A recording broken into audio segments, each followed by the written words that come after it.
Muy bien. Vamos a desarrollar entonces las preguntas de esta semana, ¿sí? Mientras esperamos que nos planteen algunas inquietudes. Ujú.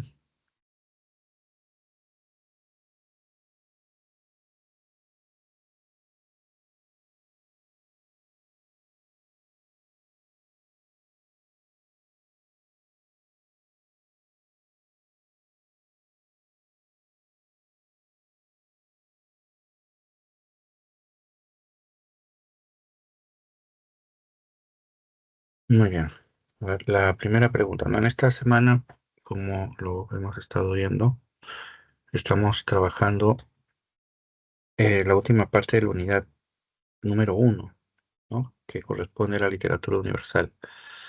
Y entonces, las obras que estamos revisando en esta semana son Crimen y Castigo, ¿no? Como representante del realismo, y la novela La Metamorfosis, ¿no? Como, digamos, emblemática de la literatura contemporánea, ¿no? Muy bien, entonces, a ver, revisamos las preguntas. La primera pregunta es básicamente contextual, ¿no? Nos va a pedir que identifiquemos, ¿no?, los enunciados correctos en torno al realismo decimonónico, ¿sí? Aquí lo que hay que primero recordar, ¿ya?, es con respecto al término decimonónico, ¿no? Eh, es un término que hace referencia al siglo XIX, o que refiere, mejor dicho, al siglo XIX, ¿no? Décimo, ¿no? 10, y nono, ¿no?, que es 10 y que es 9. Sí, entonces, esta denominación la podemos encontrar también en los exámenes, ¿no? No necesariamente nos van a mencionar el siglo XIX, sí, no expreso. Ahora, la importancia de distinguir, ¿no?, este siglo XIX, ¿no?, es porque en este periodo, notemos, surgen movimientos que van a brindar las bases de la literatura moderna, ¿sí? La literatura del siglo XX. Estamos hablando, por un lado, el romanticismo, ¿no?, que ya lo vimos la clase pasada, y por el otro lado, el realismo, ¿no?, el realismo eh, francés, ¿no?, el realismo del siglo XIX. Entonces, por eso, en esta sesión estamos abocándonos a revisar este periodo, ¿no?, este movimiento. Muy bien. Entonces, veamos la pregunta. Sí, nos pide los enunciados correctos sobre el realismo decimonónico. Entonces, el primero dice, ¿no?, se origina en Francia al inicio del siglo XIX como reacción contra el romanticismo.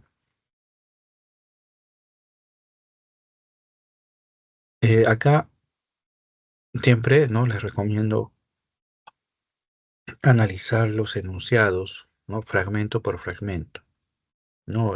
Muchas veces el enunciado, ¿no?, de la pregunta se invalida por una pequeña frase o por una pequeña palabra, ¿no?, por un pequeño rasgo que de pronto provoca, ¿no?, un desvío en el sentido o en el significado, ¿no?, de la frase o la oración.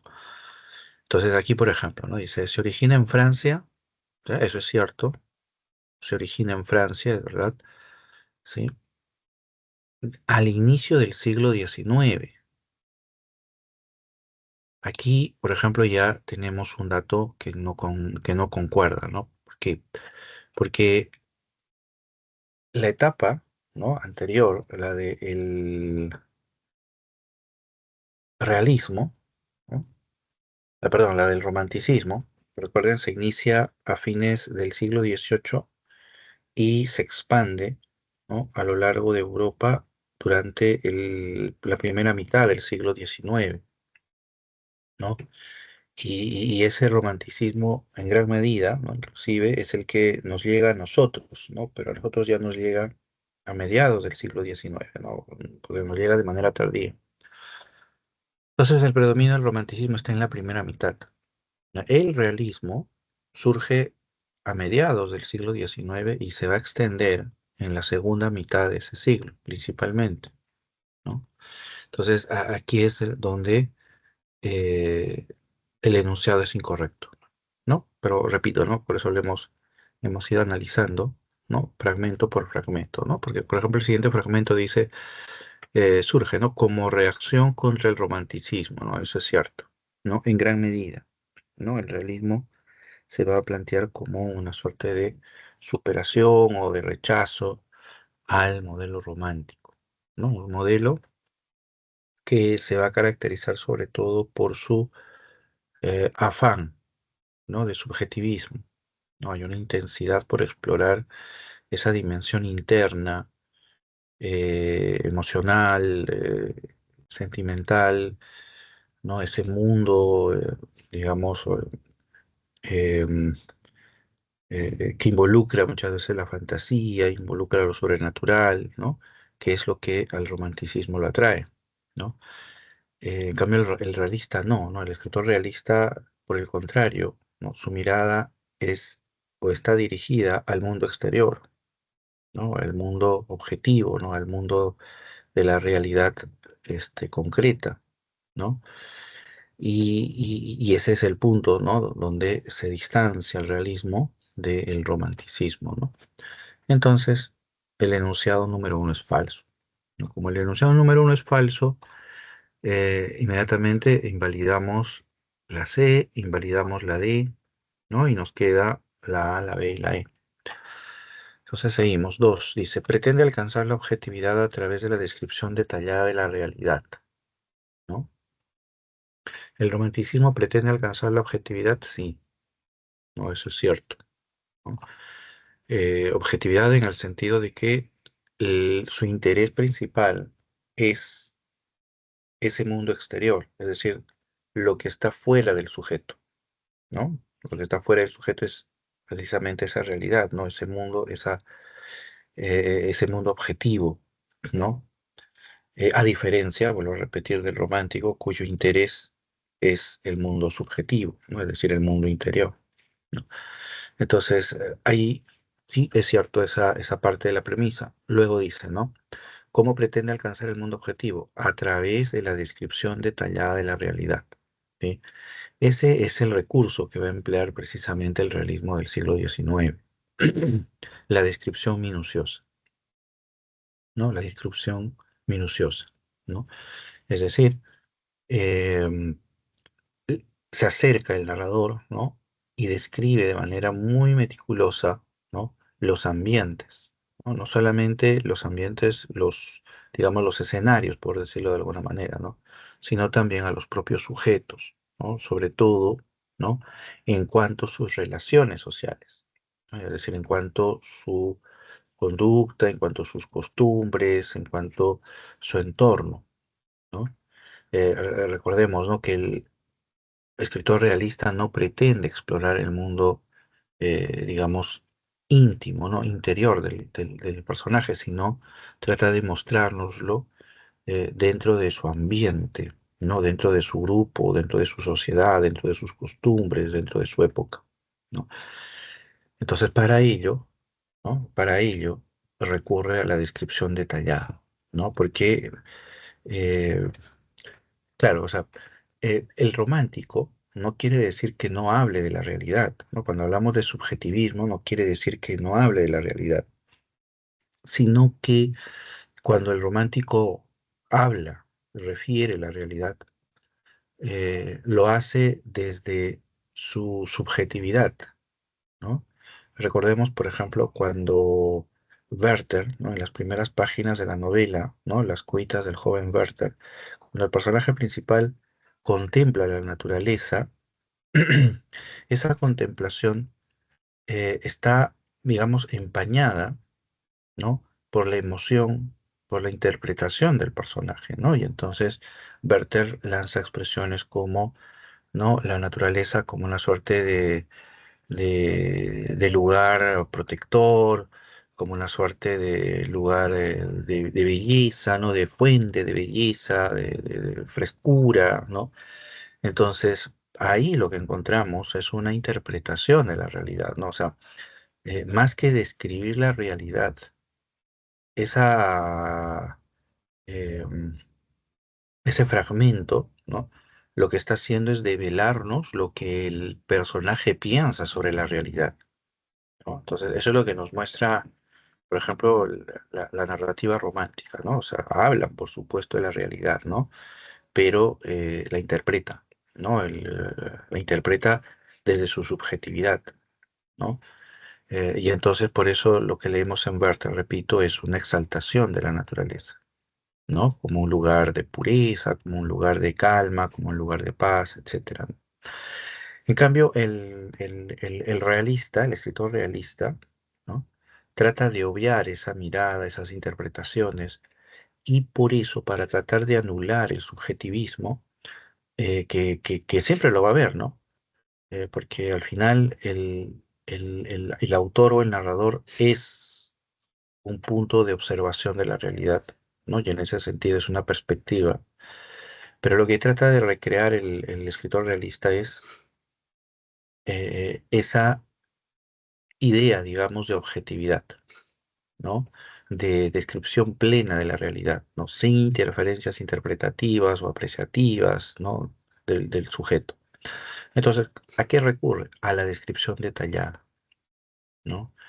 A contemplar con mucha minuciosidad esa realidad para tratar de plasmarla de la manera más fiel, ¿no? Entonces, con ello, con ese recurso, digamos, con esa técnica, lo que el realista busca es precisamente anular la subjetividad. No se concentra en el objeto, ¿no? Evitando, obviamente, calificativos o interpretaciones, ¿no? O puntos de vista que pudieran develar el predominio de una subjetividad, ¿no? Entonces, ese es un recurso que distingue, ¿no? Al realismo del siglo XIX, ¿no? La descripción detallada, la búsqueda de objetividad, ¿no? Entonces, la 2 es verdadera. Muy bien. La 3. Entonces, como la 2 es verdadera, anulamos la B. Bueno, perdón, y nos quedamos con la A y la E. Muy bien. En la 3 se define, dice, muestra una perspectiva sociológica ya que critica los ideales de la modernidad. A ver, veamos por partes. Muestra una perspectiva sociológica, sí es cierto, ¿no? El realismo, como señalaba hace un momento, ¿no? Su interés en describir la realidad no va tanto por describir la realidad, digamos, em, digamos, el entorno del espacio, ¿no? La realidad concreta, la naturaleza o el ambiente urbano, ¿no? No va tanto por ahí, sino que su interés principal está en describir de manera detallada las conductas sociales, ¿no? Los sujetos sociales, ¿no? Es decir, en otras palabras, describir la sociedad, ¿no? Entonces, de ahí que el realismo tenga un carácter sociológico, ¿no? Y ese rasgo es también distintivo del realismo del siglo XIX, ¿no? Es decir, hay un afán de objetividad, hay un afán por describir detalladamente la realidad, pero esa realidad que ellos buscan describir es la de la sociedad, principalmente, ¿no? Retratar las costumbres, las tradiciones, la realidad, los grupos sociales, ¿no? Es lo que por principio el realismo pretende, ¿no? Entonces, hasta acá, la 3 parece ser verdadera. Veamos el otro bloque. Dice, ya que critica los ideales de la modernidad.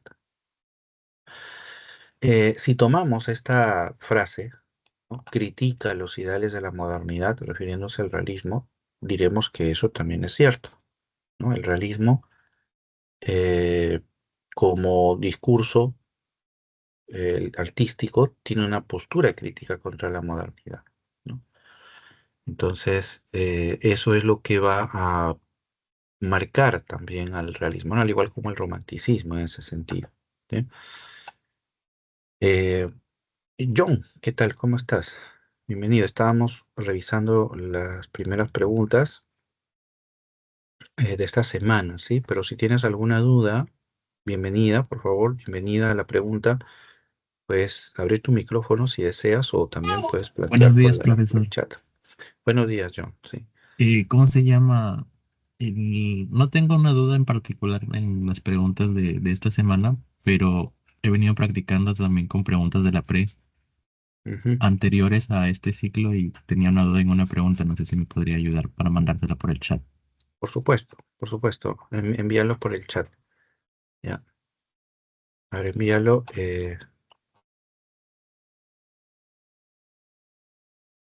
Me avisas cuando lo envías porque a veces el chat se demora. Un poquito bandido el chat. Sí, yo le aviso, estoy que lo busco para enviar. Ah, ya, ya. Ya está bien. Entonces, voy terminando aquí esta descripción de la primera pregunta. Entonces, sí, ¿no? Estos dos extremos son ciertos en gran medida con respecto al realismo. Lo que invalida esta alternativa es el uso del conector causal, ¿ya? Es decir, la perspectiva sociológica que adquiere el realismo no es producto de la crítica a los ideales de la modernidad, ¿no? Eh, Es más, ¿no? Esta parte de crítica a los ideales quizás hasta pueda ser debatible, ¿no? Pero no hay una relación causal en el realismo, en ese sentido, ¿no? Uno no lo provoca. Si decimos, la crítica a los ideales es un rasgo realista, también, pues diríamos que corre en paralelo, ¿no? Con la perspectiva sociológica en tal caso, ¿no? Pero no, no es que la motive, no es que la constituya, ¿no? De esa manera. Ujú. A ver, vamos a ver acá. Ya. Y el último enunciado, ¿no? Dice, presenta un carácter Profesor, histórico. Dime, voy a salir y volver a entrar porque solo me deja para enviar archivos, pero lo mío no es un archivo, es una imagen nada más. No se preocupe si es que ve que salgo de la sala. ya, no te preocupes, yo estoy acá.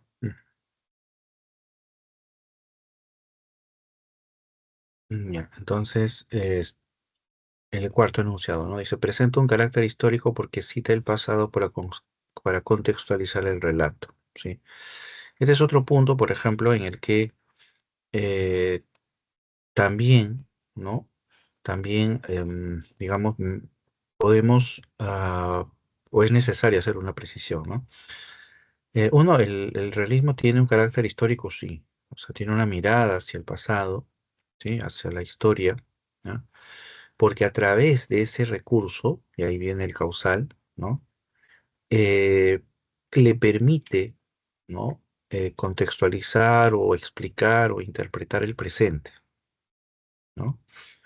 Eh, Muchas veces las novelas del realismo no nos brindan un marco histórico, ¿no? O cuando uno lee, ¿no? Estos relatos nos brindan una mirada, ¿no? General, ¿no? Sobre un hecho histórico, ¿no? Eh, Recuerdo, por ejemplo, la Rojo y Negro, ¿no? De Stendhal, o la Cartuja de Parma, también de Stendhal, ¿no? Que inicia precisamente con una descripción, por ejemplo, en la Cartuja de Parma, ¿no? Con una descripción de una batalla, ¿no? Eh, en la que se encuentra Napoleón, ¿no? Y el narrador nos va describiendo, ¿no? Ese evento, y ahí es donde nos presenta, por ejemplo, el personaje, ¿no? Entonces, siempre hay estas referencias, ¿no? Al pasado, ¿no? A la historia. Ahora, acá, tal vez algunos puedan decir, pero, profesor, eso no lo hace el romanticismo, ¿no? Romanticismo no se acerca también a lo histórico, al pasado, ¿no? Puede ser una pregunta que algunos me han hecho Ya, inclusive. profesor, ya le envié. Ya, a ver, voy a cargar nuevamente el chat.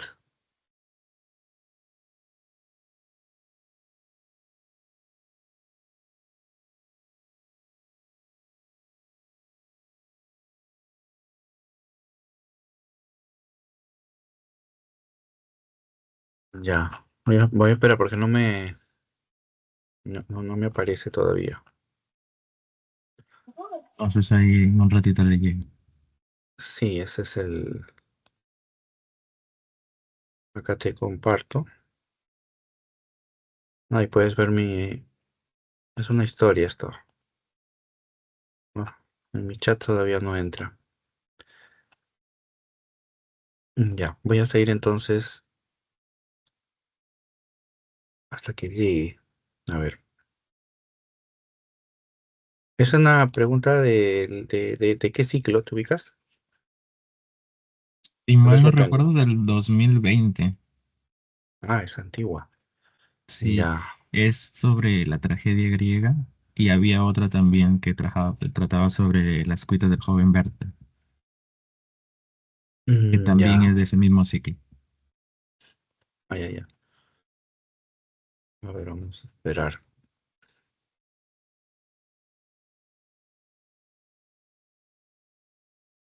A ver si no, tal vez puedo.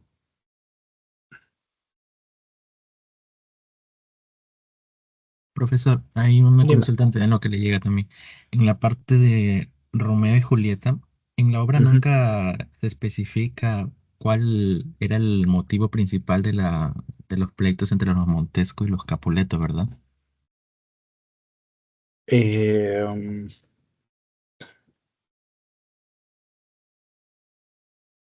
Especifica en el sentido de que lo se expresa O así sea, directamente. o sea, que nos den a entender cuál fue el motivo principal de sus peleas, ¿no? Que a partir de eso se iniciaron sus conflictos. Bueno, la interpretación que se da es de que sus conflictos se inician a partir de luchas por el poder, ¿no? Eran familias, era la más poderosa, las más adineradas de Verona, ¿no? Entonces, su conflicto tiene que ver por una cuestión netamente de poder político, ¿no? De poder económico, ¿no? No, se interpreta de esa manera, ¿no? Y esa es la idea que se ha quedado, ¿no? Em, no hay, sí, quizás una parte en la obra donde se exprese literalmente, ¿no? Porque empieza la gresca, ¿no? O sea, al final, los momentos en los que pelean, ¿no? Son eh, básicamente estos momentos de lucha donde simplemente los vemos, ¿no? Enfrentándose a las dos familias, ¿no? Pero el motivo es ese, ¿no? La interpretación que se ha dado es esa, porque tampoco se colige, ¿no? Alguna o algún otro motivo, es decir, en la obra nunca se señala, ¿no? Que haya surgido, por ejemplo, por alguna afrenta, ¿no? Alguna cuestión en el pasado, familiar, ¿no? Em, y eso es lo que va marcando, ¿no? Principalmente. Pero creo que, a ver, déjame ver. Porque hay versiones de eso también hay que tener muy en cuenta. O sea, Shakespeare, cuando compone la obra, Shakespeare no escribe una sola versión, digamos, de Romeo y Julieta. Ya no es que él haya escrito, así como hoy en día hacen los escritores, ¿no? Componen y publican y esa es su obra, ¿no? En cambio, hay versiones, ¿no? Porque va a depender muchas veces del momento en el que Shakespeare montaba la obra, ¿no? Pero permíteme ver, revisar acá un detalle. A ver, vamos a ver si ya llegó la pregunta. Ya, todavía. No sé si se la puedo leer también, porque no es muy extensa tampoco. Ya, tal vez sí, tal vez. Ya, la pregunta que le envié la primera dice, con respecto a la tragedia griega, la depuración de sentimientos negativos mediante la compasión por el héroe y el miedo al destino fatal se denomina espacio, la cual es experimentada por él y espacio. La respuesta A dice la catarsis y el espectador. La B dice mímesis y el actor. La C, la sátira y el coro. Y la D, tragedia y corifeo. Yo me inclinaría más por la A, pero por eso le enviaba la pregunta, para Ya, verificar correcto. qué tan correcto sería. Sí, tu respuesta es correcta. ¿Sí? ¿Por qué? Porque em, los demás opciones, sátira, tragedia, ¿no? Y la primera mímesis, ¿no? Son conceptos que sí forman parte también de la representación trágica, ¿no? Pero esta es una pregunta de definición, entonces el término que encaja en esa definición es la catarsis, ¿no? La catarsis que es una reacción en la cual el ser humano expulsa sus, digamos, sus tensiones, es decir, aquellas, digamos, arrebatos del espíritu, ¿no? Que a veces se comprimen y entonces el ser humano lo expulsa, ¿no? Lo expulsa a través de la explosión de emociones, ¿no? Viéndolo en temas generales, la catarsis se puede experimentar, por ejemplo, con la risa, ¿no? Se puede experimentar con la cólera, ¿no? Un arrebato de ira te descarga también, ¿no? Una acción. Pero también también se puede experimentar catarsis a través del llanto, por ejemplo, o el miedo, ¿no? Entonces, la tragedia, ¿no? Hay que también tener muy en cuenta que la tragedia griega, ¿ya? El teatro griego, tiene un sentido religioso, ¿no? En sus orígenes. Y en ese sentido, su objetivo, ¿no? Es, como todo acto religioso, la purificación. Así empiezan los rituales antiguos que dan origen a la tragedia, ¿no? Que eran rituales de purificación, ¿no? Donde inclusive se arrojaban o se empleaban animales, ¿no? Para poder, digamos, propiciar, ¿no? Ese estado de regeneración, de purificación. Entonces, la tragedia lo que busca es provocar en el espectador, ¿sí? A través de las acciones de los personajes, provocar arrebatos de miedo, ¿no? De compasión, para que así el espectador se exalte y de ese modo libere las tensiones de su espíritu, ¿no? Es decir, en un acto catártico, ¿no?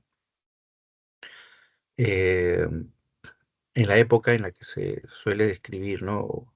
Se señala que muchas veces las representaciones trágicas en la época de los griegos, ¿no?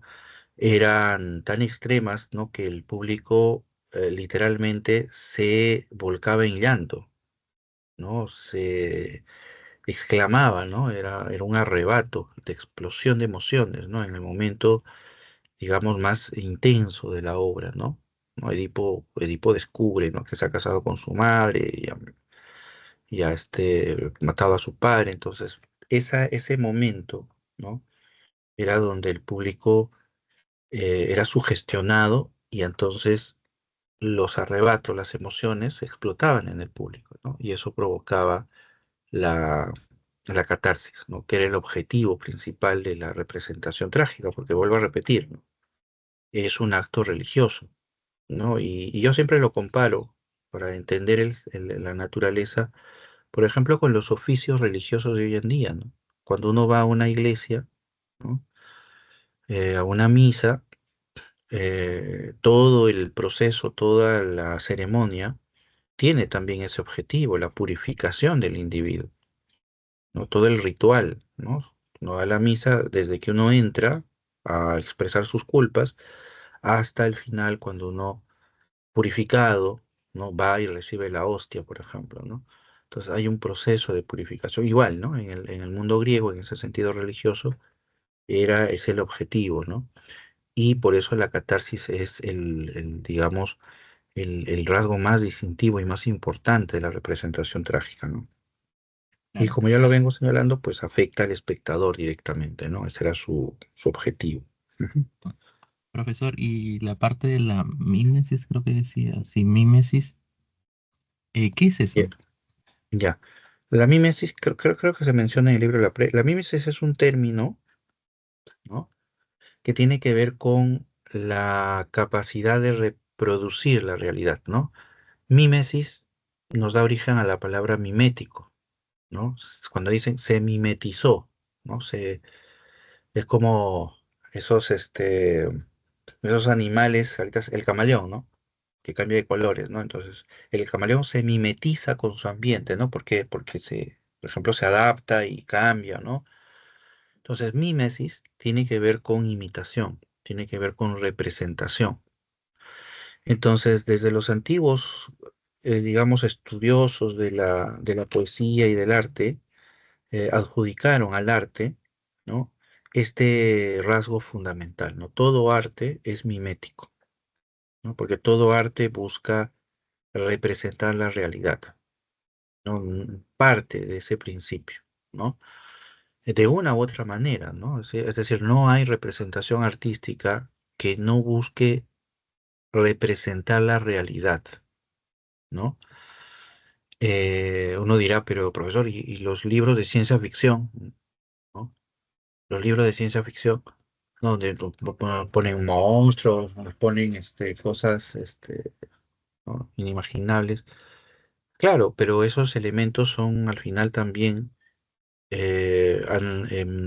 metáforas o representaciones figuradas también de la realidad, ¿no? O sea, todo al final descansa en ese deseo de representar, en ese deseo de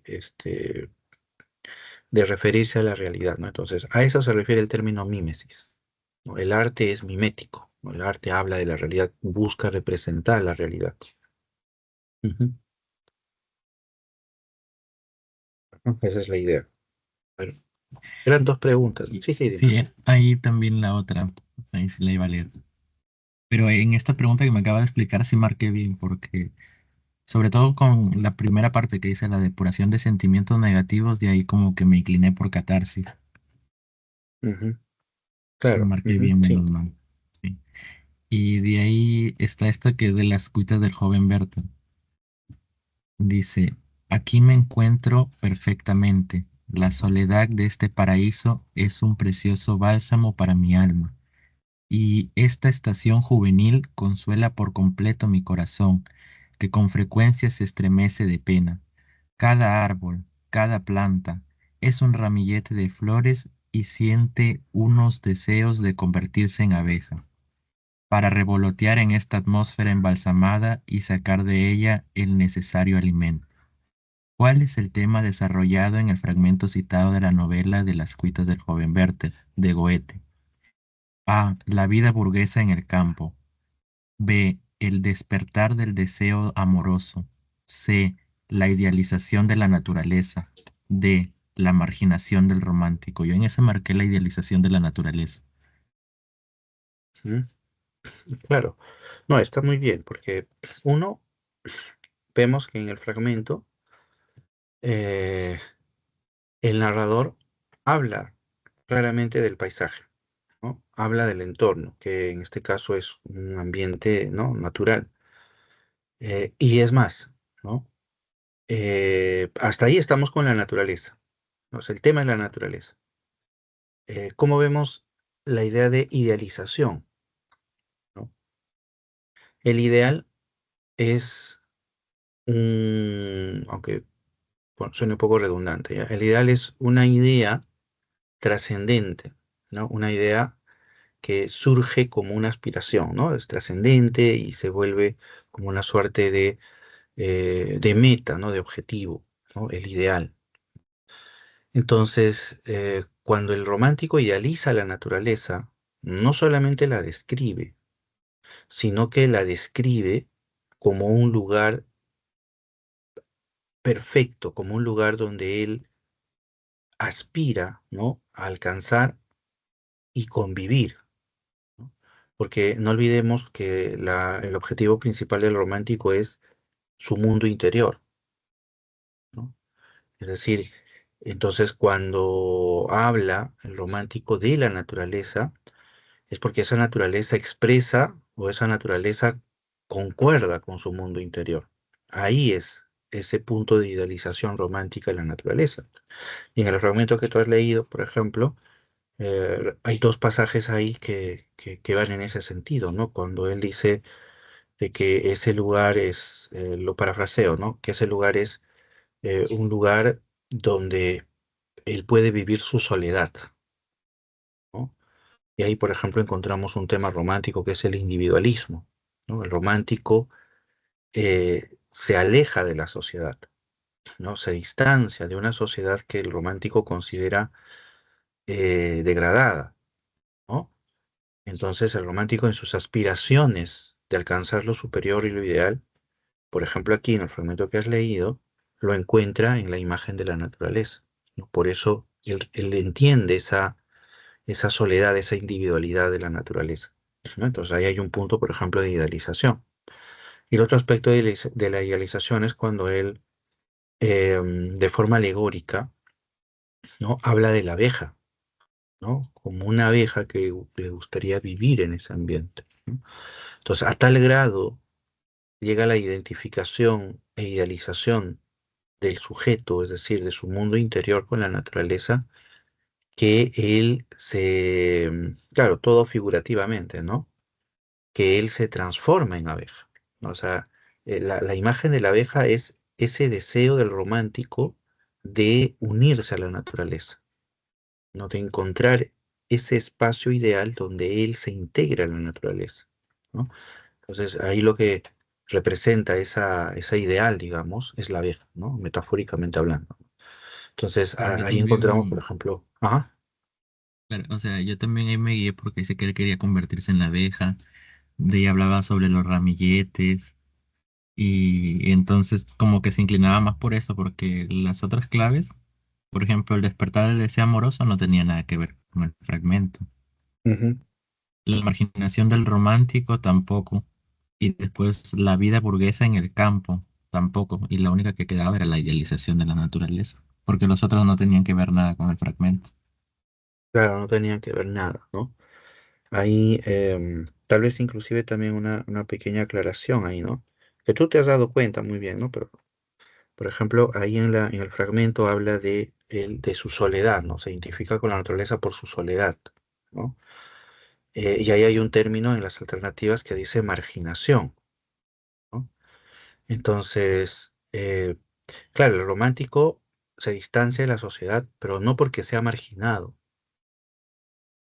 El romántico no es un marginado, ¿no? El romántico es un individualista, que eso es diferente, ¿no? El marginado es el rechazado.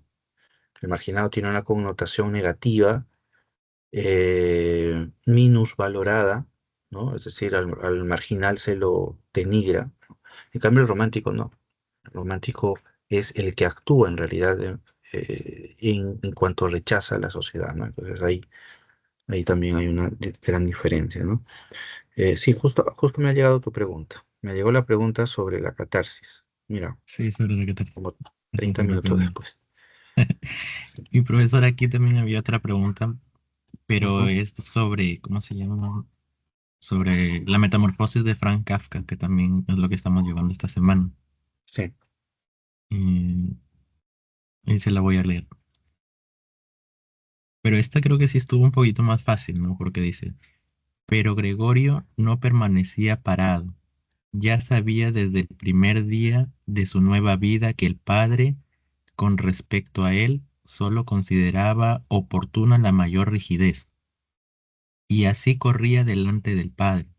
Se paraba si el padre se paraba, y se apresuraba a seguir hacia adelante con solo que el padre se moviese. A partir del fragmento extraído de la Metamorfosis de Kafka, podemos afirmar que para Gregorio la actitud de su padre denota la A, solidaridad, B, autoritarismo, C, alienación, D, prudencia. Yo marqué autoritarismo.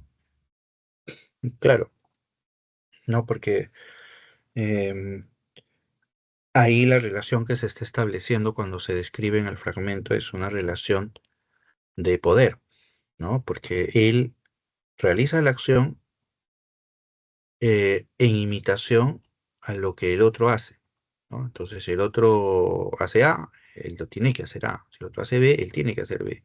Entonces, ahí no hay solidaridad, ¿no? La solidaridad es un movimiento más horizontal, ¿no? O sea, yo no hago algo por el otro porque el otro me lo mande, ¿no? Sino por voluntad, ¿no? En cambio, aquí no hay voluntad, ¿no? Aquí hay una fuerza que lo impele a tener que realizar la acción que el otro está tomando, ¿no? Entonces, ahí, por ejemplo, en ese fragmento que has descrito, se aprecia entonces esta noción de autoritarismo, ¿no? Que es el que va a representar el padre, ¿no? Porque el tema del autoritarismo en la novela es una fuerza en realidad más grande, ¿no? que el Padre va a encarnar. Y es una fuerza más grande en el sentido de que es esa fuerza que al final termina también destruyendo al individuo, ¿no? Porque dentro del proceso de alienación del sujeto, ¿no? Este sujeto está sometido a una fuerza superior, ¿no? Gregorio Samsa es un personaje sometido a su rutina, sometido a su trabajo, solamente existe y piensa, ¿no? Para esa rutina y para ese trabajo. Y esa es la fuerza autoritaria, por ejemplo, ¿no? Esa es la fuerza impositiva sobre el individuo, ¿no? Que en cierto modo también, por ejemplo, podría estar aludido en el caso de los jefes, por ejemplo, de Gregorio, pero en la novela el que tiene mayor poder de esa representación es el padre, ¿no? El padre como punto de autoritarismo y en gran medida también alienante del propio sujeto, ¿no? Entonces, sí, ¿no? Es cierto, ¿no? Y en el fragmento ahí se aprecia ese movimiento, digamos, del autoritario sobre el individuo, ¿no? Ujú. Profesor, y justamente en la novela de Frank Kafka, normalmente cuando ponen imágenes sobre Gregorio, lo representan casi como una cucaracha o algo así, ¿no? Pero Ujú. en la obra no dice con exactitud que es una cucaracha, ¿verdad? O solo es Mm, las representaciones que nosotros hacemos. claro, hay que tener muy en cuenta que en la versión original de Kafka, ¿no? Kafka nunca menciona en qué tipo de ser o insecto se ha transformado Gregorio, ¿no? El problema un tanto surge con las interpretaciones o las traducciones que se realizan de la obra, ¿no? En las traducciones se calificaba principalmente a Gregorio como un escarabajo, se ve transformar en una suerte de escarabajo. Entonces, eso quedó, digamos, como idea, ¿no? En la tradición, pero fue en realidad una mala interpretación, ¿no? Una mala traducción, ¿no? Lo cierto es que la idea de Gregorio, convertido en insecto, y un insecto que no sabemos qué es lo que está en la fuente original, ¿no? Y es más, ¿no? Es algo que siempre hay que tener en cuenta porque esa pequeña ausencia de información es crucial, ¿no? Porque realmente ahí uno entiende a plenitud la metáfora del insecto, ¿no? La metáfora de ese insecto que expresa la alienación, porque la alienación es este estado en la que el individuo pierde su naturaleza, pierde su identidad y se queda en un vacío.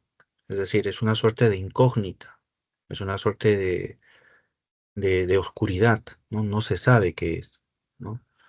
Y eso es lo que realmente expresa la imagen original de Kafka, ¿no? Es decir, sabemos que Gregorio no es un ser humano, pero no sabemos qué es, ¿no? Entonces, ahí en ese punto es donde la metáfora de la alienación es más plena, ¿no? Cuando no sabemos en qué insecto se ha convertido Gregorio. Mm. Claro. Y, por ejemplo, también en un enunciado verdadero o falso también lo podrían incluir, ¿no? O sea, que te pongan el nombre de un insecto y, por ejemplo, Gregorio se convirtió en tal insecto. Y en esas preguntas de verdadero o falso a veces uno puede marcar mal, ¿verdad? Bueno, pero la verdad es que no creo que aquí alguien vaya a plantear esa pregunta, ¿no? Conociendo el antecedente, no lo vaya a plantear. ¿Por qué? Porque es una pregunta, como pregunta, es debatible, ¿ya? Porque por dos motivos. Uno, porque se estaría tomando como base el texto original, para empezar. Y dos, este, em, bueno, tal vez puede pasar que lo planteen, ¿no? Pero la verdad lo veo bien difícil que lo planteen, ¿no? Porque la idea del Gregorio Samsa como escarabajo, por ejemplo, aparece en algunas versiones antiguas. Y entonces, si alguien plantea esa pregunta, otro puede quejarse y decir, pero me estás pidiendo que yo lea el original en alemán. Y acá yo tengo esta versión y en esta versión dice tal cosa, así que total tu pregunta con qué lo estás planteando. Esa puede ser una objeción, por ejemplo, a la pregunta, ¿no? Entonces yo dudo, la verdad, que alguien vaya a plantear una pregunta donde cuestionen, ¿no? ¿Qué insecto era Gregorio Samsa, la verdad? Claro. Ujú, Ujú. Y en esta pregunta de acá también, profesor, que es sobre los géneros literarios, pero esta ha ujú, venido en el 2023. Dice, respecto del género lírico, ¿cuáles de los siguientes enunciados señalan correctamente algunas de sus características? Uno, describe el aspecto físico y psicológico del personaje. 2, apela a la musicalidad y al ritmo del lenguaje. 3, expresa un discurso de manera subjetiva. 4, alterna la descripción y la narración con un fin didáctico. Dentro de las claves, porque son así como enunciados y uno tiene que escoger. Yo marqué la 2 y la 3, pero no sé si está bien. Porque la la 2 dos y la dice tres. apela a la musicalidad y al ritmo del lenguaje en el género lírico. Y la Ujú, 3 que dice expresa un discurso de manera subjetiva. ujú. Porque después dice describe al aspecto físico y psicológico del personaje, creo que no tiene nada que ver con el género lírico. Alterna la descripción y la narración con un fin didáctico, tampoco creo yo. Y yo dentro de lo que marqué son 2 y 3, pero no sé pues si es que he marcado de manera correcta. Está bien, no, está bien lo que has deducido, porque la uno y la 3 en tal caso tienen que ver con el género épico, ¿no? No con el lírico, en cuanto a la idea de descripción del mundo físico o la descripción o narración, ¿no? De hechos. Es decir, en los dos, en la una y la 4, lo que se está ahí aludiendo es al mundo exterior, para empezar, ¿no? Entonces, eso es propio de lo épico. En cambio, lo lírico se centra en lo interior, ¿no? En el mundo subjetivo. Entonces, de ese modo, la 3 es el enunciado que describe el género lírico. Y la 2, ¿no? Que habla sobre la musicalidad y el ritmo. eh, sí, sí, también, ¿no? Forma parte del género lírico, ¿no? Porque dentro de los orígenes de los géneros, lo lírico se constituye a partir precisamente del canto, ¿no? Del canto, ¿no? Y ese rasgo es el que lo va, digamos, en gran medida a conservar, pero, eh, em, digamos, pero no es un rasgo distinto, no es un rasgo así definitivo, o sea, sí se asocia con lo lírico, no es como si hubieran puesto en la 2, digamos, poema, ¿no? Entonces, sí se asocia con lo lírico, ¿no? Pero em, hoy en día los géneros resultan siendo a veces tan flexibles que digamos, hay composiciones líricas que no necesariamente tienen, digamos, esa musicalidad, ese ritmo, ¿no? Pero ya es una cuestión de debate ahí, ¿no? La pregunta, la alternativa 2, el enunciado 2 y 3, perfecto, ¿no? Sí encajan dentro de lo que tradicionalmente se distingue como lo lírico, ¿no? ¿No? Y solo para terminar, ¿no? La lírica viene de la música, ¿no? Entonces, la idea del ritmo, la melodía, eso por supuesto que se asocia, ¿no? Ujú. Muy bien. Buenos días, Maricielo. ¿Qué tal? ¿Cómo estás? Estábamos acá conversando sobre algunos temas de exámenes pasados. Recuerda, si tienes alguna duda, bienvenido, puedes escribirlo en el chat o también puedes abrir el micrófono. ¿Ok? Ujú. Y había una pregunta también, pero no la tengo aquí. Sí, Eh, Creo que había venido, pero en el examen general, ¿no? En este último, creo que si es que no recuerdo mal. ujú. eh, Hablaba, por ejemplo, la hipérbole es cuando hay exageración, ¿verdad, profesor? Correcto. Ujú. Ya, porque más o menos mis conceptos por ahí los llevaba. El hipérbaton es el desorden de las palabras, ¿no? Para la alteración Y del orden de la oración, ¿no? claro, el desorden de las palabras. Mm, Y, por ejemplo, el símil era la comparación, usaba mucho el cómo, y en ese enunciado ponían que comparaban era un fragmento sobre Aquiles que comparaba mucho y utilizaba dos veces, si es que mal no recuerdo, la palabra como y lo comparaba con un objeto. Ujú. Claro, sí, uno de los, digamos, una de las pistas que nos brinda la estructura del símil es que emplea un conector de comparación, ¿no? Puede ser el como, puede ser expresiones como semejante a, parecido a, ¿no? Tanto como, ¿no? Eso también marca comparación, ¿no? Toda expresión que envuelve una comparación, ahí está el símil, ¿no? Entre dos elementos. Ujú.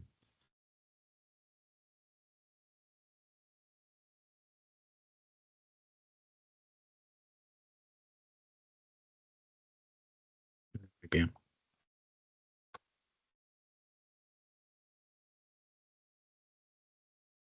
muy bien. Si no, vamos Profesor, avanzando. y Sí, dime. con Fyodor Dostoyevsky ahí en Crimen y Castigo, en un inicio él tenía planificado en sí matar solamente a la usurera, ¿verdad?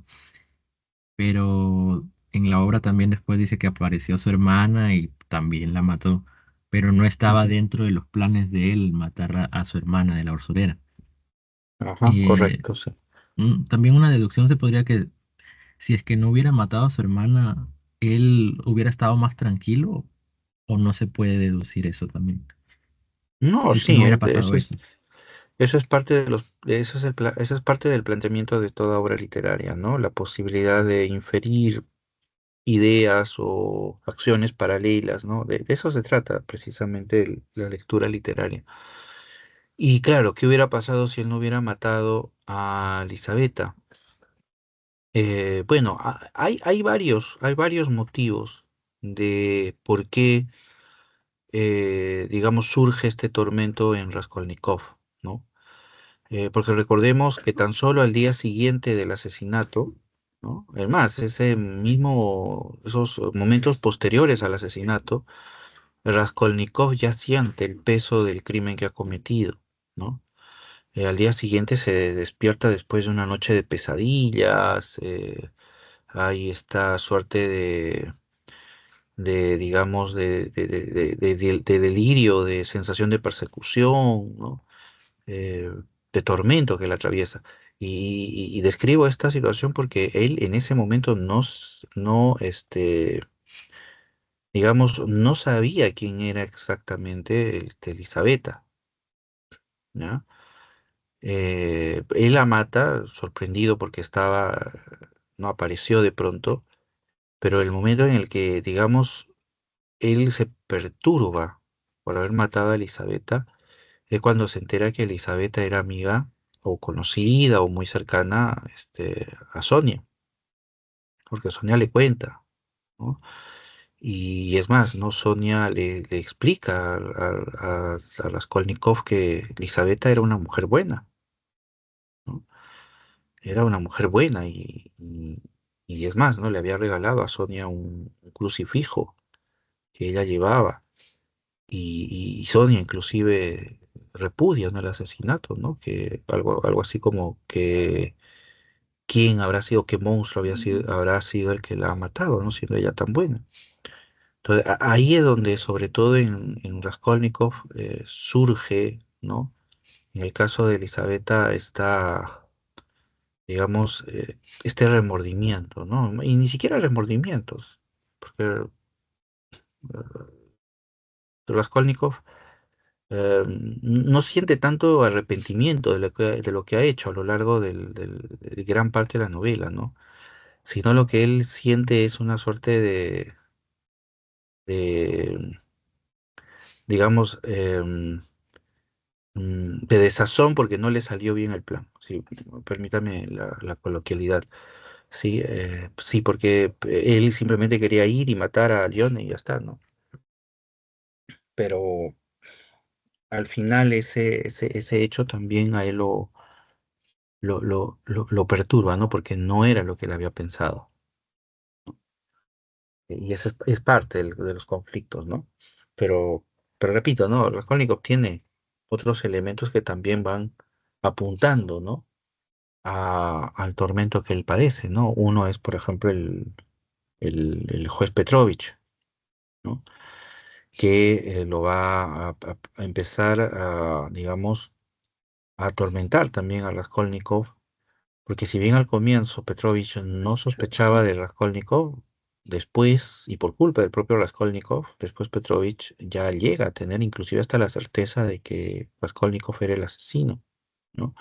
Y eso para Raskolnikov es pues terrible, es un tormento para él, ¿no? Cuando, por ejemplo, era citado por el juez o caminaba por la calle y escuchaba voces que alguien lo estaba siguiendo, ¿no?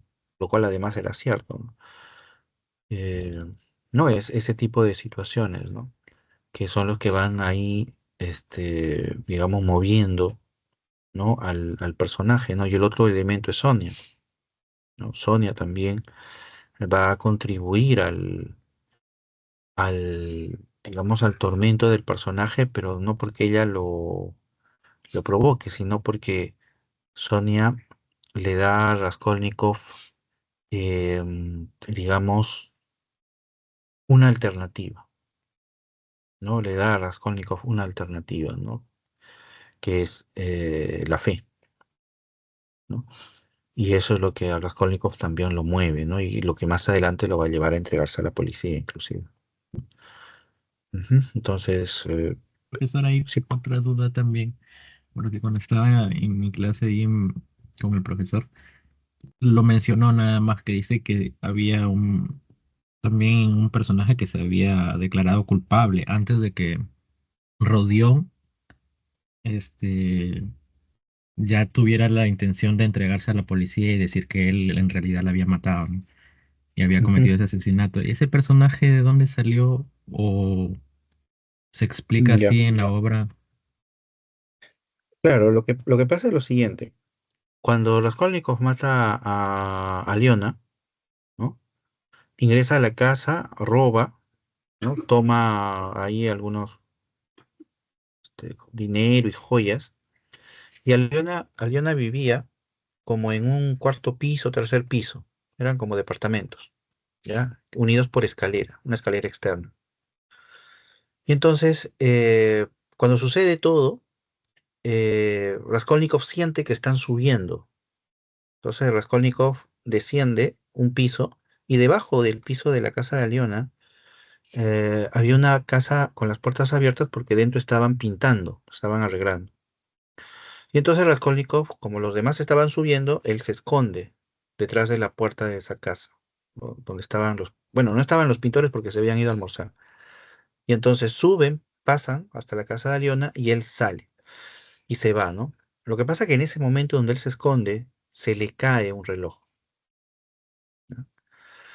Y entonces, después la policía descubre ese reloj, ¿no? ¿Y quiénes estaban ahí? Pues estaban los pintores. Y entonces la policía interroga a uno de los pintores, ¿no? Porque él tenía la joya, entonces lo acusan, Petrovich lo interroga eh, sospechando de que él era el asesino, ¿no? El pintor. Y al final, por el acoso del propio Petrovich, el pintor termina declarándose culpable, ¿no? Termina declarándose culpable de haber matado a León, ¿no? Pero eso es por la insistencia, ¿no? Por la presión. Y, y de eso se entera Raskolnikov, ¿no? Se entera, y ahí es donde también surge otro ejemplo de la soberbia de Raskolnikov, ¿no? Porque ya, pues, no, o sea, la policía ya tiene al asesino, ya para qué ir, ¿no? Pero él quiso ir, ¿no? Quiso ir para ver quién era el que se había declarado culpable, ¿no? Y bueno, al final, el pintor sale libre porque, este, el mismo Petrovich luego no le cree, ¿no? Porque ya Petrovich empieza a sospechar de Raskolnikov, ¿no? Y lo liberan, ¿no? Y lo liberan, ¿no? Esa es la anécdota a la que se aludía ahí en el comentario que hizo el profesor. Ujú. Sí, porque nada más lo tocó, pero me perdí Sí, un es por poquito el en ese tiempo. contexto. Sí, Ujú. ahí en clase tenemos 50, 55 minutos. Es difícil hablar de todo crimen y castigo ahí. Buenos días, Sayuri, perdón, Sayuri. ¿Cómo estás? Si tienes alguna pregunta, por favor, bienvenida a la pregunta. Puedes abrir el Profesor, buenos micrófono. días. ¿Qué tal? ¿Cómo No, nada estás? más quería reforzar este tema porque voy a tener unos inconvenientes a entrar a la clase, entonces quería como adelantarme más a este tema de una vez. Ah, ya, claro. Ajá. Entonces, sí, ¿no? Entonces podemos ir acercándonos. Profesor, No sé ya y si. la última ahí Sí, para terminar. dime. Hedonismo, ¿qué Ujú. es hedonismo? Porque viste en una pregunta que estaba revisando y decía hedonismo. Ya. El hedonismo tiene que ver con una suerte de, digamos, atracción o aprecio hacia uno mismo, ¿no? Hacia el placer, mejor dicho, ¿ya? Al placer. Esa es la idea del hedonismo, ¿no?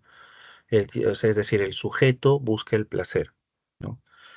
Eh, es como, digamos, la persona cuyo interés único, ¿no? Es el disfrute, ¿no? Esa persona es hedonista, ¿no? Y el hedonismo es la búsqueda del placer, simplemente, ¿no? Esa es la idea, ¿no? Ahora no sé en qué contexto lo has oído, tal vez para poder precisar un poco más el sentido, ¿no? Eh, Ujú.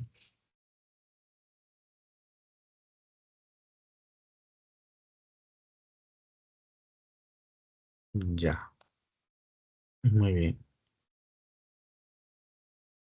Ujú.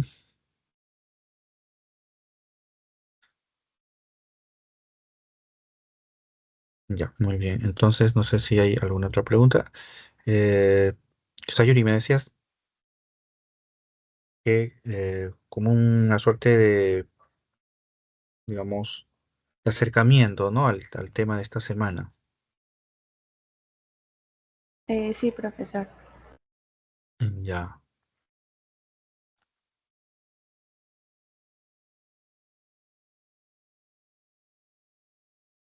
Profesor, una pregunta. sale el PPT. Dime. En tanto lo que es esto de la obra de Fedor Dostoyevsky, de Crimen y Castigo, más se trata en realzar lo que el personaje, se podría decir, vive de manera interior, o sea, en su mundo interior, ¿verdad? Claro, claro, el interés principal es observar o describir, em, describir las motivaciones de la conducta del personaje, ¿no? En ese sentido hablamos del mundo interior, ¿no?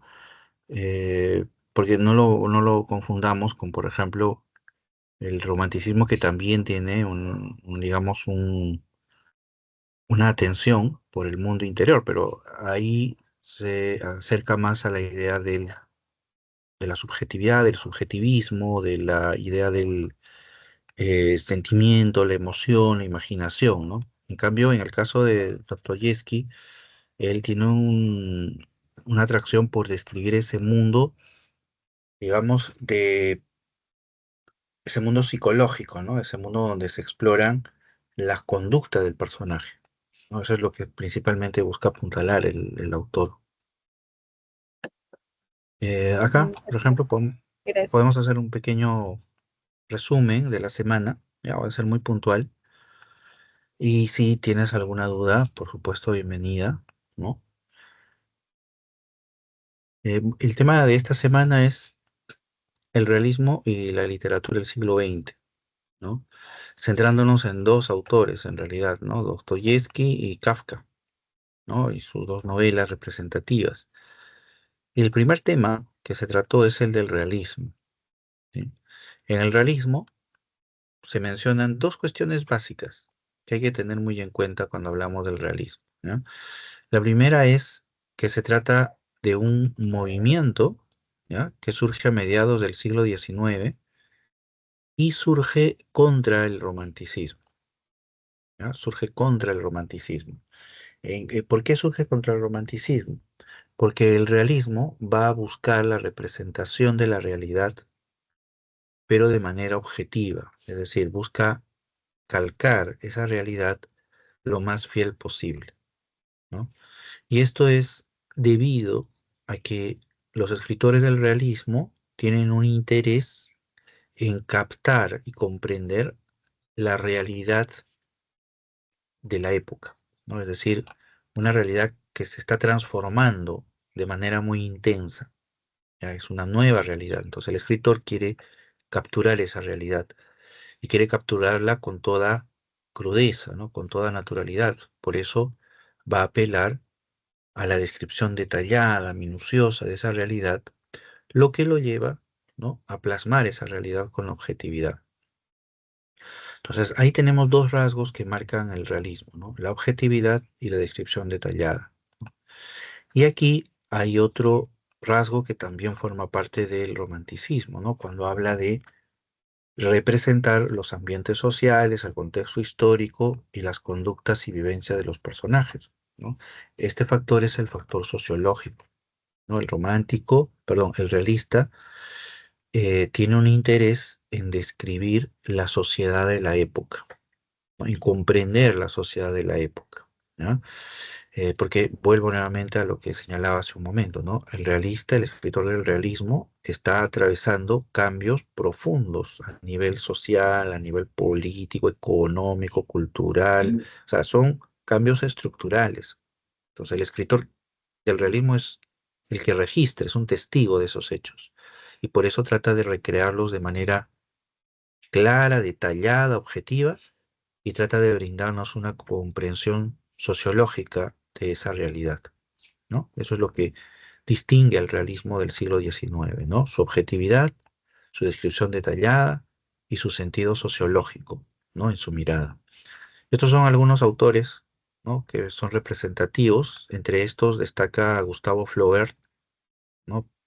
Como exponente principal del realismo francés, y Dostoyevsky, ¿no? Como representante principal de la literatura o del realismo ruso. Por eso es que lo vamos a trabajar. Acá se mencionan algunas características de Dostoyevsky, ¿no? Lo que tú estabas preguntando hace un momento, ¿no? Iniciador de la novela psicológica. ¿Por qué? Porque él busca explorar, analizar los aspectos psicológicos de sus personajes. Acá suena muy redundante, ¿no? Se refiere a explorar y analizar las motivaciones de la conducta del personaje, ¿no? La psicología parte de ese principio, ¿no? La psicología no es un estudio, yéndome un poco por la disciplina, ¿no? No es un estudio metafísico del espíritu, ¿no?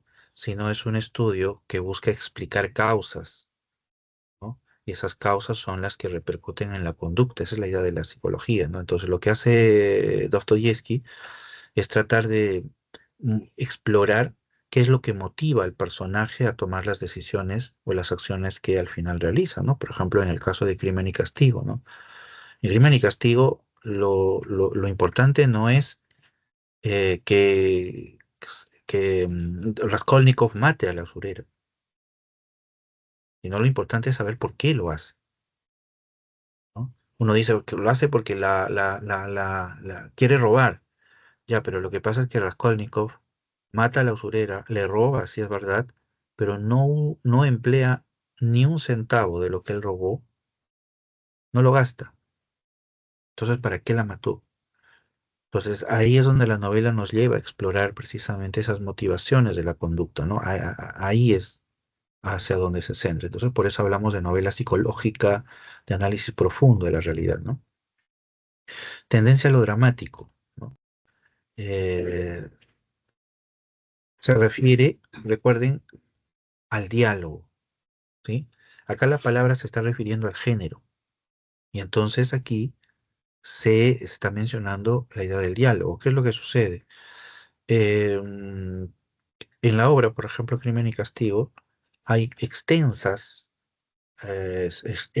segmentos de diálogo, donde el narrador casi no aparece.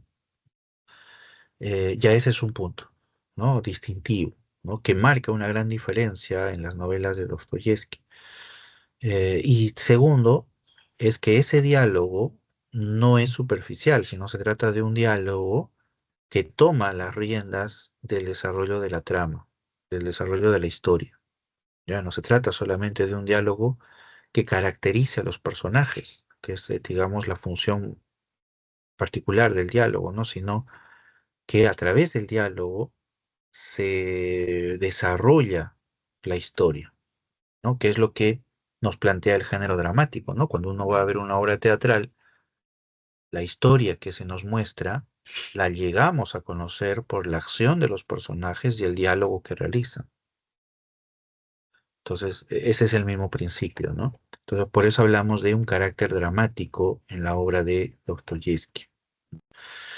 Y aquí se mencionan otros rasgos como las preocupaciones morales y la religiosidad atormentada, ¿no? Que están asociados, ¿no? Que están asociados porque ese es el principio en gran medida de la mirada de Dostoyevsky sobre las circunstancias, ¿no?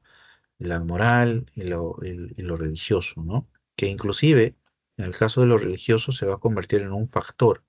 Vemos nosotros en Crimen y Castigo que lo religioso es lo que transforma al personaje de Raskolnikov, ¿no? Lo religioso es lo que lo redime, ¿no? De su conflicto, ¿no? Lo permite, digamos, encontrar, ¿no? El camino correcto. Ujú. Y de ahí abordábamos Crimen y Castigo, ¿no? Vamos directamente, vamos así brevemente, ¿no? Para ver el argumento un poco. Para esto hay que centrarnos en, primero, recordar, ya que la novela se desplaza sobre la base de dos estructuras, ¿ya? O de dos niveles. El nivel superficial, ¿ya? Que es el nivel donde se desarrolla una trama policial, ¿no? Que es básicamente la secuencia del asesinato, la investigación y el castigo, ¿no? Que es más o menos la secuencia que se sigue, ¿no? Que es la secuencia de una estructura policial, ¿no? De una trama policial, como decíamos. Entonces, hasta ahí tenemos el nivel superficial, ¿no? Pero esa trama, ¿no? Esa trama es la que va a permitir que nosotros nos introduzcamos al nivel profundo, porque en gran medida, ¿no? A diferencia de otras novelas de trama policial, la incógnita que nos plantea la novela, Crimen y Castigo, no es, digamos, la pregunta no es quién mató o quién cometió el crimen o cómo lo hizo, ¿no? Que es, digamos, la, la estructura regular, ¿no? de ese formato, sino que aquí la incógnita es ¿por qué? ¿No? ¿Por qué lo hizo? Porque todo lo demás lo sabemos. Sabemos quién fue el asesino, sabemos cómo la mató, etcétera. No, pero aquí el problema es ¿por qué?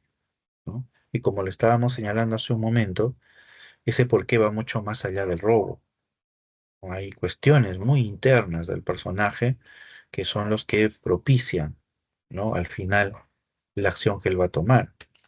Entonces, ese nivel, esa incógnita que se plantea en la trama, al nivel superficial, nos lleva al nivel profundo. Porque aquí es donde se encuentra la explicación por qué Raskolnikov mata a Leona. Y la explicación tiene que ver con el conflicto del personaje, un conflicto interno, un conflicto que se produce a partir de una confusión moral, ¿no? Es decir, un problema ético, ¿no? En el personaje. Y ese problema ético nace a partir de confundir la moral humanitaria y la moral antihumanitaria. Es decir, en pocas palabras, ¿no? Raskolnikov define la moral o define las acciones como buenas o malas, ¿sí? Eh, Dependiendo de sus intereses, ¿no? Dependiendo de sus principios, ¿no?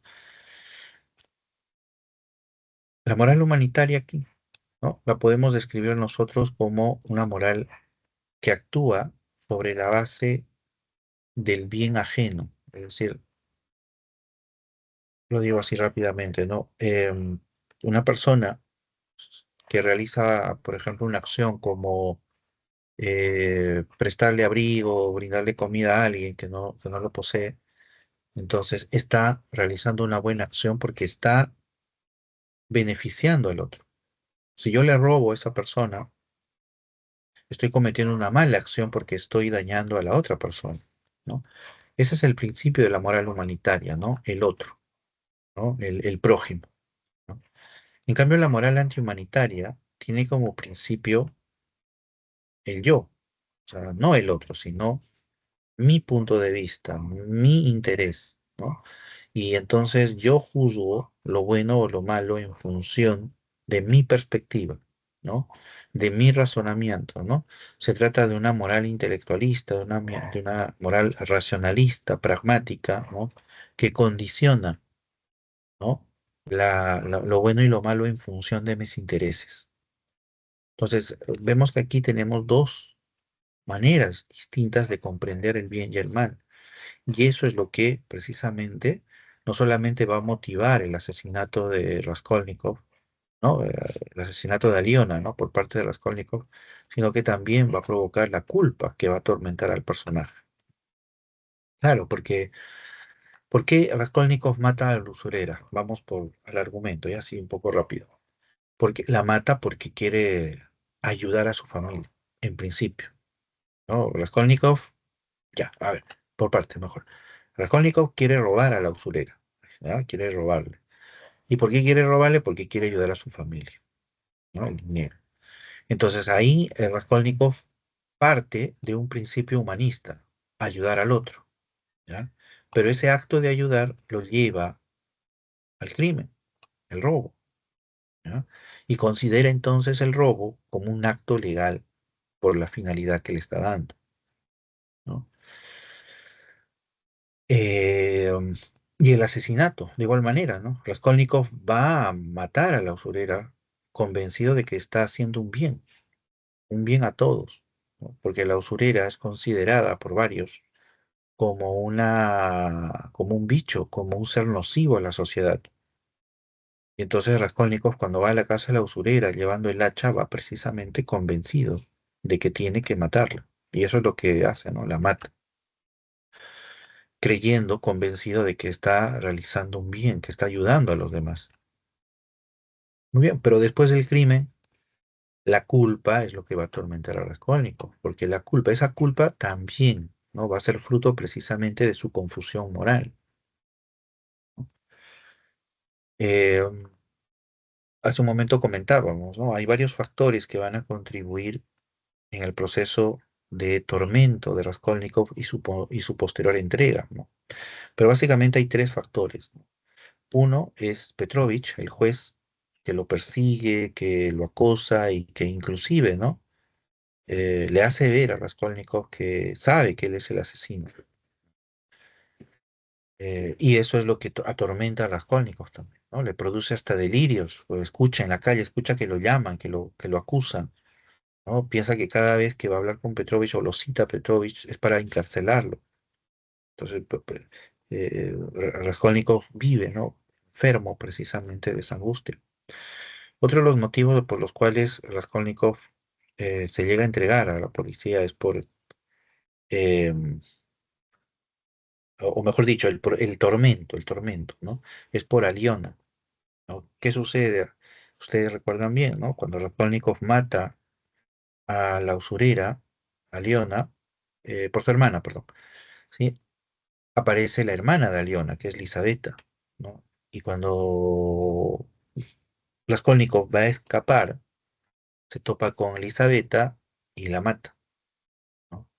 El problema era que Elisabetta era una persona totalmente opuesta a su hermana, ¿no? Aliona era una usurera, inclemente.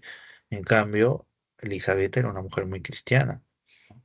Era amiga de Sonia, y era una persona muy religiosa, ¿no? Y ahí es donde Raskolnikov se entera de la naturaleza de Elisabetta, ¿no? Cuando Sonia le dice, ¿no? Que era una mujer muy buena y no puede entender quién ha sido capaz de haberla matado.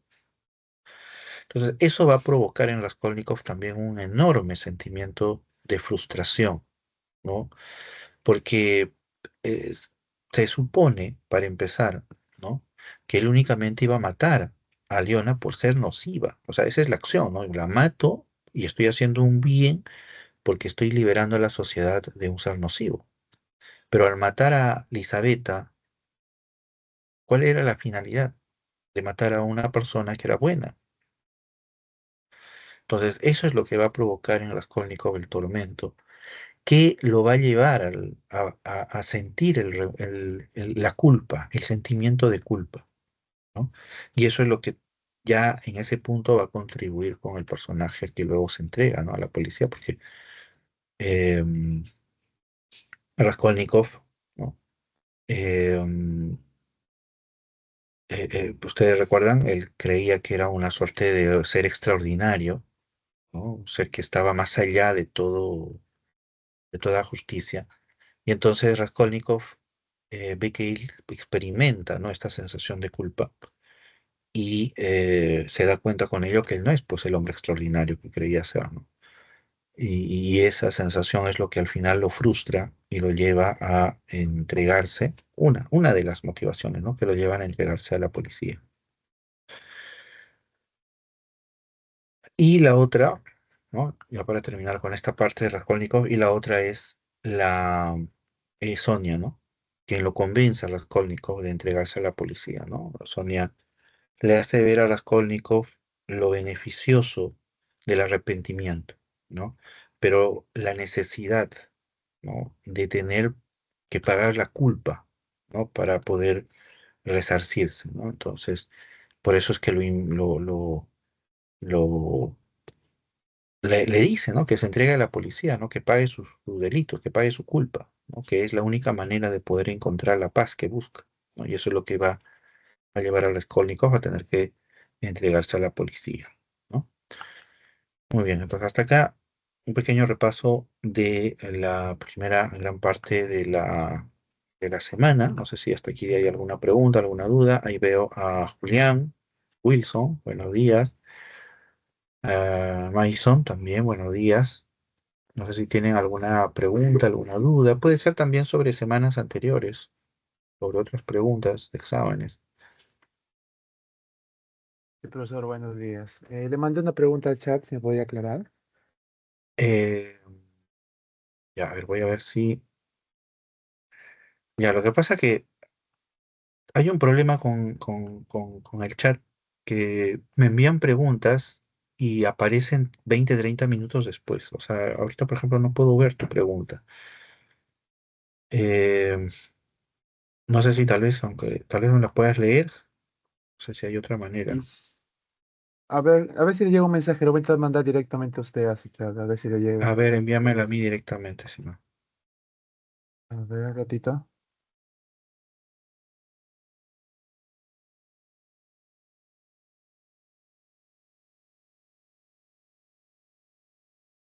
¿Le envié? ¿Le llegó una notificación o algo?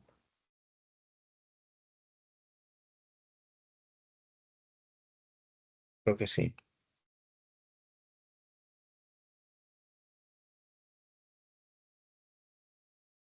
No, no me llega.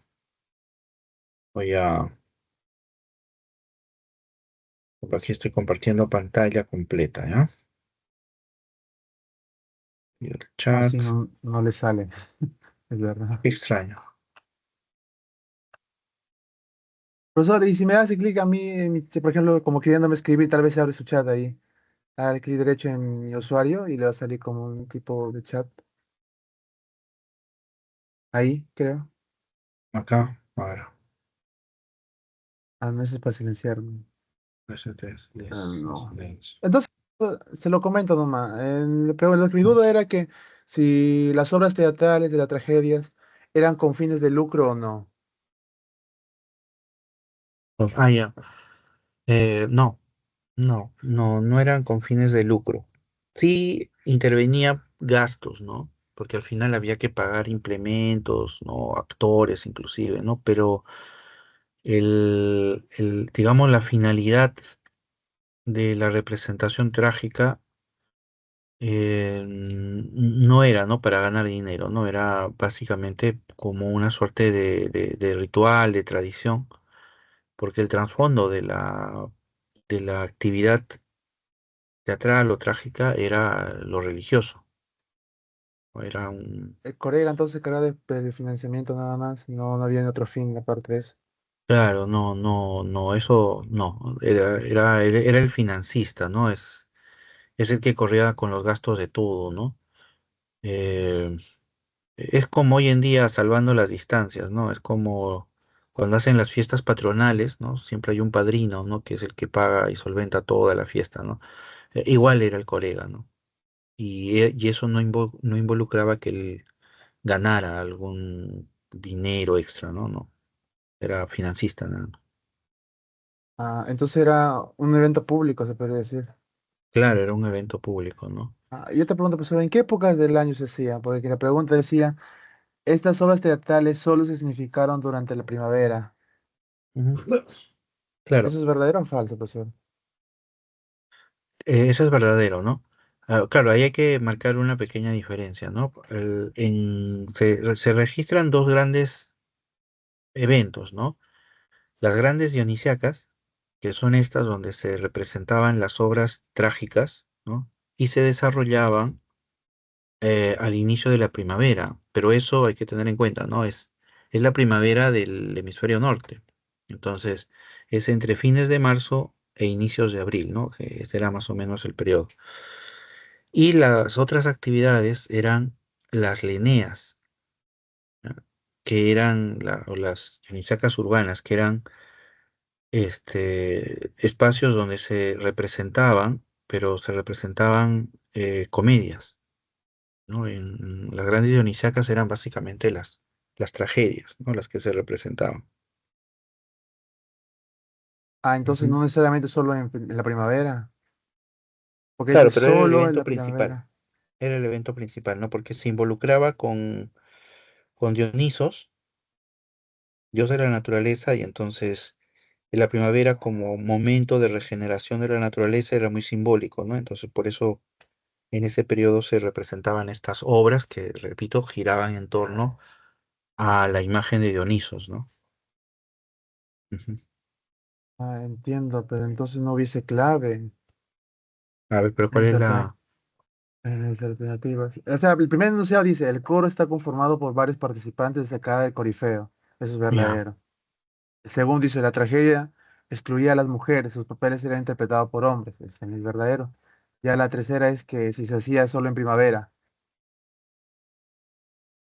Y si ya pongo tres verdades de principio, ninguna clave contempla esa alternativa. Tendría que ver la pregunta. ¿Cómo se expresa el enunciado? A ver si se ha cargado. Tendría que ver el enunciado, cómo se expresa.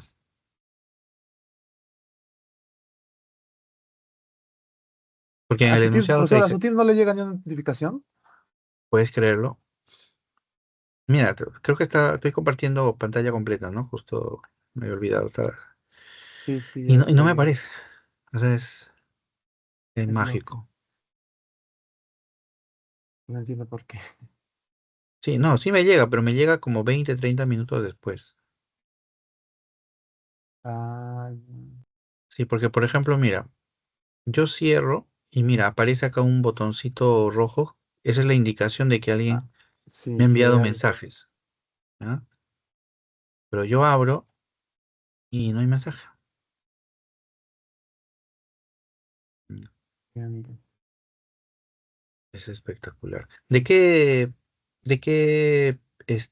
ciclo o examen es? Tal vez lo puedo buscar en mis Es el archivos. examen, es el primer examen del ciclo 23-1. El siglo 23-1. Ya, a ver. El ciclo, examen, primer examen del siglo 23-1. A ver, vamos a ver. Y por acá lo puedo entrenar.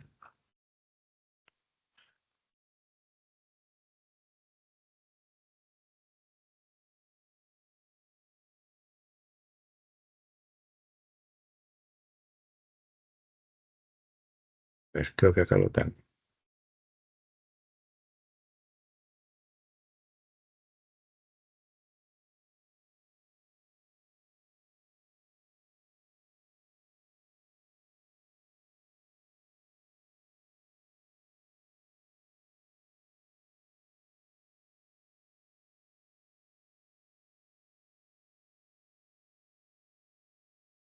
Ya, creo que la encontré. A ver, déjame ver. Tin, tin, tin.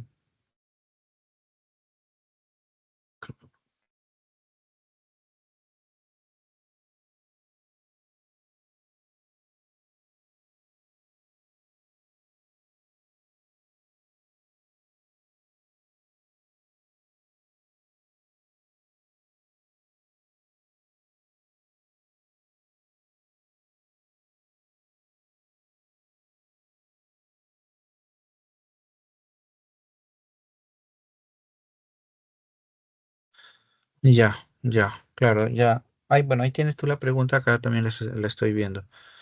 Claro, en el enunciado dice, en relación con la tragedia, marque la alternativa que contiene el valor de verdad o falsedad de los siguientes enunciados. Ujú. Ya, claro, ya está bien. Ya, acá lo que han planteado está bien. Han tomado la tragedia como teatro, ¿no? Entonces, en relación con el teatro sería. Entonces, la clave es la C, porque las representaciones teatrales se desarrollaban en dos momentos, ¿no? El principio y luego durante la primavera, ¿no? Ujú. Y han puesto ahí las representaciones teatrales solo se celebran durante la primavera. Claro, ahí está bien, pues. O sea, ya. Ese enunciado que dice las representaciones teatrales solo se significaban durante la primavera, eso es correcto. Ya, eso es verdadero. Pero, o sea, es verdadero porque se está refiriendo a las significaciones teatrales, ¿ya? Pero es falso porque dice que solo se significaban durante la primavera, ¿ya? O sea, donde voy es, se está refiriendo a la representación teatral, así lo que dice, ¿ya? Entonces las representaciones teatrales son tanto tragedia como comedia, etcétera. Y eso, tal cual está ahí, ¿no? Es falso porque las representaciones teatrales se daban 2 veces al año, ¿sí? Ahí me dejo entender, Sí, profesor. ¿no? Entonces, sí, no, está bien. Tal vez ahí se debió de precisar en el enunciado, ¿no? En relación con el teatro de la tragedia griega, ya, por ahí tal vez, ¿no? Tal vez precisarlo. Pero aún así la pregunta responde. Ujú. Ah, por Ah, acá. ya me quedó claro, profesor. Gracias. Ujú.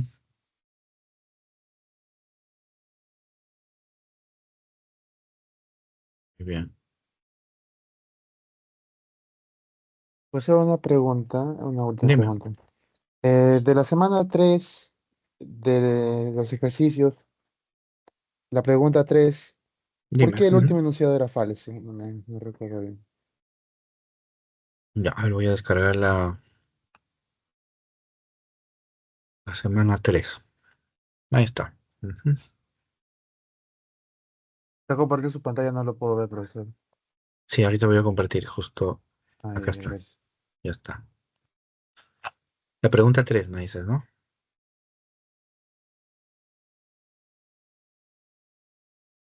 Acá está, la pregunta 3. Ya. ¿Cuál enunciado era? A ver, La 4. dice la 4. Esta famosa novela, esta de acá. Sí. Ya, claro, acá siempre le digo que cuando revisen este tema de verdadero o falso, correcto o incorrecto, eh, analicen en realidad fragmento por fragmento del enunciado, fragmento por fragmento. Entonces, si uno lo lee así de corrido, nos quedamos con la idea general, ¿no? La historia de dos jóvenes enamorados. Bueno, uno dice, sí, pues, ¿no? Es la historia de Romeo y Julieta. Pero acá la clave se invalida por un detallito nada más. Dice esta famosa novela. Y Romeo y Julieta no es una novela, no es una obra trágica, es decir, pertenece al género dramático, es una obra teatral. Entonces, ahí en el detallito escondido, ¿no? Casi casi podríamos decir que era una trampa, ¿no? Ahí es donde el enunciado queda invalidado, ¿no? Ujú, Ah, ok, profesor, gracias. ujú, correcto.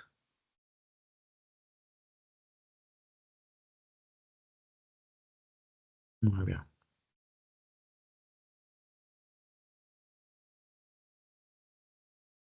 Ya que está en esa pregunta en la semana 3, profesor, ¿qué se refiere con el culto al yo? El culto al yo. Bueno, creo que sí estaba por ahí una de las preguntas. El culto al yo. Eh, recordemos que el romántico, ¿ya? Lo que busca es exaltar la subjetividad, es decir, su mundo interior o el mundo interior, ¿no? Las emociones, sentimientos, etcétera.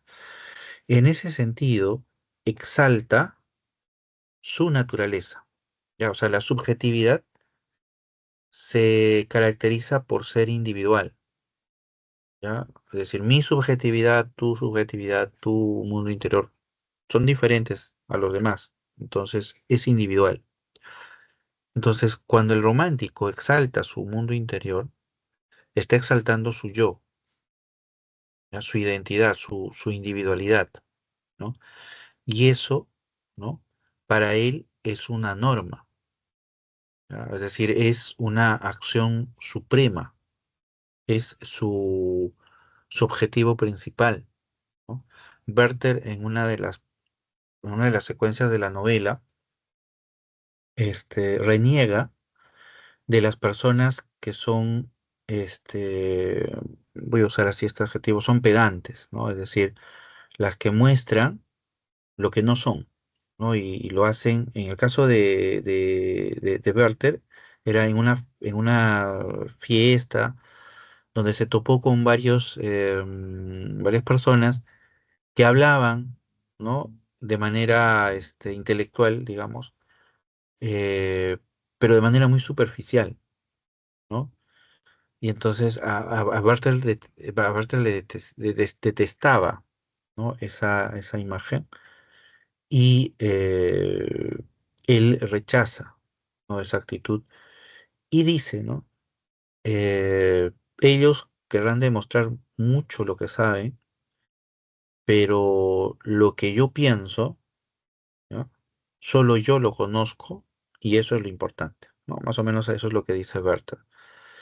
Y ahí encontramos nosotros esta exaltación del mundo interior y esta suerte de, digamos, em, imagen elevada de su propia personalidad, ¿no?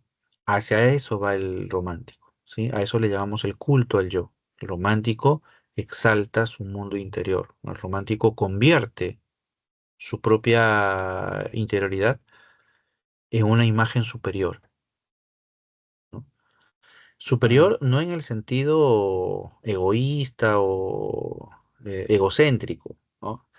Sino en el sentido idealista, ¿ya? El romántico exalta su yo porque, porque aspira a ideales trascendentes, ¿ya? Frente a una sociedad que el romántico considera degradada, ¿no? Entonces, ahí es donde se puede apreciar esta mecánica del culto al yo, ¿no? El romántico se exalta, ¿por qué? Porque él aspira a ideales frente a una sociedad que es más materialista y más pragmática, ¿no? ¿Sí? ¿Me dejo entender? sí, profesor, gracias. Son todas mis dudas. Ujú. Correcto, muy bien.